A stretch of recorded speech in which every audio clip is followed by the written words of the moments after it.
Pasintabi po mga kapuso, mahigit sa 1,000 pirasong buto ng yumao ang nakuha sa tinabunang bahagi ng Roman Catholic Cemetery sa Dagupan City ang inilipat sa isang bodega.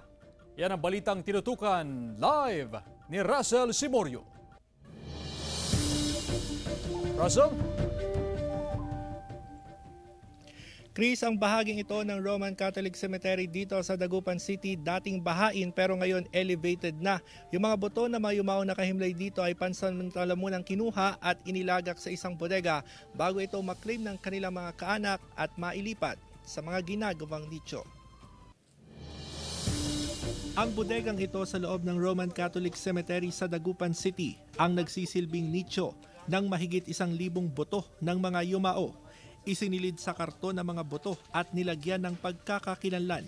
Nakuha ang mga buto sa bahagi ng sementeryo na tinabunan ng lupa para pataasan dahil sa mga pagbaha. Lahat na po ng mga bukon dito, mga butong tinanggal po, nakalagay po sa plastic, sa karton, nandun po yung pangalan, saka birthday nila, saka yung dead ng patay nila. Puspusan ng konstruksyon sa mga apartment type na nicho sa sementeryo para mailipat ang mga buto ng mga yumao. Ayon sa pamunuan ng sementeryo, naglalaro sa 40,000 pesos hanggang 50,000 pesos ang presyo ng kada isang nicho sa apartment type. Pero may diskwento para sa mga kaanak ng mga yumaong nakahimlay sa sementeryo. May ginagawa ring mass grave.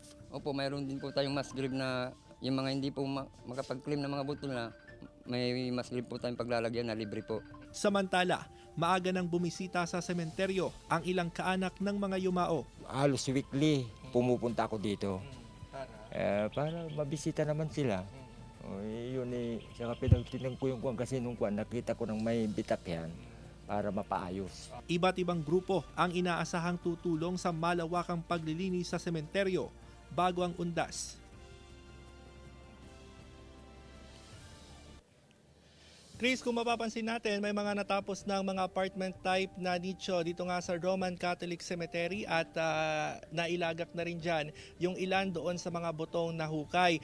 Pero ang sabi ng pamunuan ng sementeryo, maaari namang makatipid yung mga kaanak na mga yumao. Halimbawa, meron silang mga kaanak na yumao na 2 o 3, maaari nang pagsamahin sa isang nicho para nga makatipid. Samantala, patuloy naman yung ginagawang paghahanda ngayon ng mga otoridad gaya ng Public Order and Safety Office maging ng PNP sa inaasahang dagsa ng mga bibisita sa sementeryo habang papalapit ang undas. Bukod sa sementeryo, babantayan din nila yung mga terminal ng bus. Yan muna ang latest mula rito sa Dagupan City. Balik sa iyo, Chris. Maraming salamat, Russell Simorio.